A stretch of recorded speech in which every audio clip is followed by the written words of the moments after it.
Dear colleagues, today we are focusing on the long-term development of our domestic space industry. Addressing this topic always carries a special responsibility toward the pioneers of space, toward those who set the highest standard for us. Just recently, on April 12th, we all celebrated Cosmonautics Day together, the day the first human flew into space, and that person was our compatriot, Yuri Alexeyevich Gagarin. The memory of his feat still unites all generations of our citizens. I would like to once again congratulate everyone on the recent holiday, Cosmonautics Day, both the industry veterans and the cosmonauts, the servicemen of Russia's aerospace forces, and to thank all the employees of state enterprises, private space companies, which thankfully have also emerged in our country, the staff of research organizations and universities, and of course, the team of the legendary Bauman University, where our meeting is taking place.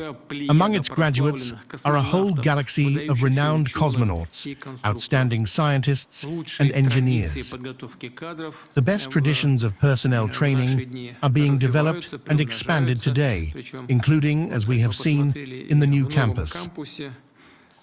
Modern conditions are being created here for acquiring in-demand skills. Of course, we will implement such projects in other Russian cities as well. Perhaps you noticed the brief conversation we had earlier while getting acquainted with Bauman University and its students and graduate students. I asked the government and Roscosmos to carefully work through the proposals that were voiced during the conversation. The young people have many good ideas. They understand the challenges facing the industry and believe that the contribution of youth to the implementation of the space program should increase. It's hard to disagree with that. I ask once again to support these ideas. In this regard, I would like to remind, I already mentioned the cosmonauts.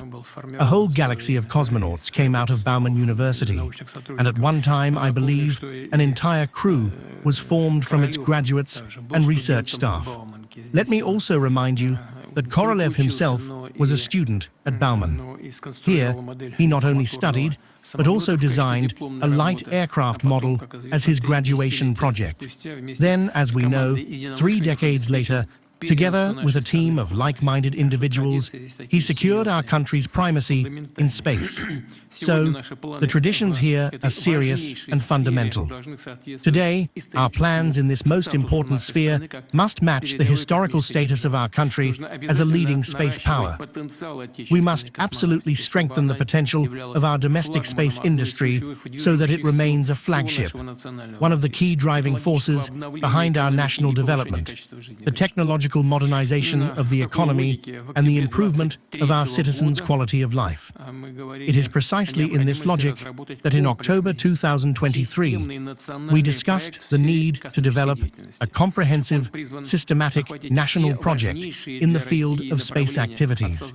It is designed to cover all the most critical areas for Russia, from the creation of our own multi-satellite constellations for various purposes and a national orbital station to programs for exploring deep space. In March, during a meeting with the head of Roscosmos, Dmitry Vladimirovich Bakhanov, he is also present here and will speak, we agreed that the new national project would be approved in the very near future. This is to ensure its full funding within the framework of preparing the federal budget for 2026 and subsequent years up to 2028. Today, I ask for an update on how work is progressing on this key element of the national project. Dear colleagues, there are fundamental issues I consider necessary to emphasize. First and foremost, the national project must formulate both the immediate and long-term goals of Russia's space program as clearly and concretely as possible. This will allow us to set specific tasks right now, without delay, for science, the education system, and personnel training, and I emphasize these are the key components in implementing all projects of technological leadership. Of course, clear investment benchmarks must be established for technology companies. Thus, together with the private sector, we must build an entire industry of space services, communications, navigation, and the collection and analysis of satellite data by the 2030 horizon. Naturally, to guarantee the quality and accessibility of such products and services, we must have our own advanced, competitive solutions. In this regard, I firmly believe that the relevant national project must include support for domestic universities, research organizations, design bureaus, and private companies, which I've already mentioned, that are working on platform solutions for multi-satellite constellations.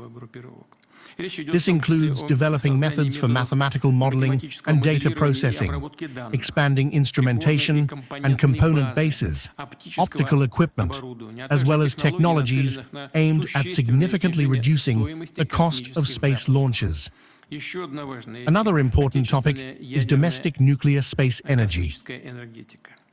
The national project must ensure substantial progress in its implementation. I am referring to the development of electric propulsion systems and other technologies required for autonomous operations across various space objects. At first glance, what I'm talking about now may seem like tasks for the future, but in reality, all leading spacefaring nations are actively working on this topic in practical terms. I should add that nuclear power units created by Soviet scientists have already been operated in orbit, and at the current stage, thanks to advanced materials and new technologies, qualitatively different, fundamentally new, and vast opportunities are opening up for implementing such complex projects. Russia's undisputed leadership in this field must be further strengthened. In this regard, I propose discussing today the key parameters of work on creating a space system with a dedicated power plant and the so-called space tug, a transport and energy module based on a nuclear power propulsion system. These are large-scale programs being implemented with the leading participation of Roscosmos, Rosatom, and the Kurchatov Institute. In this context, I should add that a crucial focus of the national project for space development must be fundamental research into deep space. Russia has significant groundwork in this area and has launched major programs. First and foremost, there is the SPEC-RG Orbital Observatory, a true space laboratory that is creating a detailed map of the universe. Let me also remind you that Russia possesses unique scientific schools in the study of the Moon, Mars, and other planets. For example, our domestic technology for landing autonomous spacecraft, which I mentioned today, and during the meeting with the young people, on the surface of Venus still hasn't been replicated or copied anywhere in the world. How many degrees was it there, I recall? 500, I think, right? 450 degrees and 70 atmospheres. Rounding up, almost 500. In any case, no one has managed to reproduce it yet.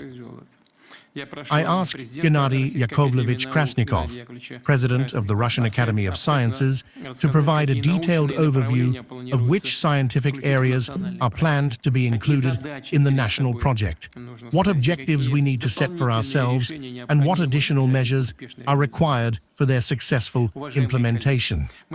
Dear colleagues, we all understand well that any space projects are always complex and require significant financial investments. But they are absolutely vital for Russia as a large and sovereign country, if we wish to remain one and continue developing in this capacity.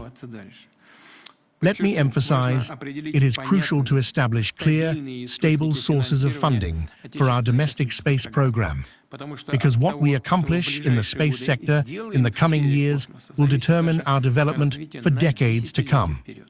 At the same time, the scientific knowledge and technologies we acquire must be converted into advanced developments to achieve national objectives, whether in Arctic exploration or strengthening the country's defense capabilities. Overall, the Space National Project should serve as one of the cross-cutting, unifying elements for all national projects aimed at technological leadership. It must accelerate the practical implementation of many groundbreaking technical solutions, including quantum and photonic technologies for data transmission, drive advancements in robotics, advanced materials, microelectronics, bio, and medical technologies within our country, and expedite the creation and deployment of unmanned systems. I should also add that Russia's technological achievements, particularly in deep space exploration, could become a highly significant contribution to international programs, and we are open to such cooperation, ready to pursue joint projects. We will certainly discuss formats for collaboration with our partners from other spacefaring nations.